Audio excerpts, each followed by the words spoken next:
these jobs are hidden. You know, in school, they don't bring these people in to talk to you, especially at my little school. They didn't bring in, you know, they brought in a cosmetician or a lawyer, or, you know, a lawyer, doctor, nurse, all those teacher, everything. I thought, okay, every immigrant kid is probably going to be, because that's what your parents think are real jobs. And there's not a lot of respect for design in this country. You know, when you tell someone in Europe you're a graphic designer, they go, oh, here it ends a conversation. You know, I find that amazing. I find that amazing. I know I'm not, you know, saving anybody, but it's a beautiful job. You know, it is a really nice thing to work with interesting people. I think I am so lucky. I've walked into probably every major corporation in Canada. That's very interesting. Major retail in Canada. And I've worked with some of the best entrepreneurs that are doing really well in Canada. How cool is that?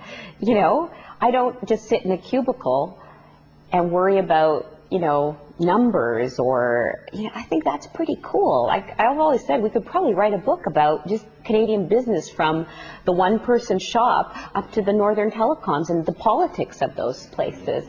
I think that's neat. Who gets those chances, right? What job gives you those chances, really? And you're actually in there, you're in the room where, you know, things really happen, because you have to try to understand that company to sort of figure out how to portray it, right? So I think I'm lucky, from Umbra, right, to Kielhauer, who is still doing really well and are amazing. Umbra's doing really well. To Noranda, to Northern Telecom, to Holt Renfrew, Globe and Mail. Like, that's the who's who, you know, and I've been able to sit there and listen to them. And Chatelaine, when we redesigned Chatelaine, it was funny because they didn't think we'd want to do it, and I thought that is the coolest job to get. It is our most successful magazine. And it's totally for the public. It is not for fancy people. You know, I just was really excited about that. And that's what kills me.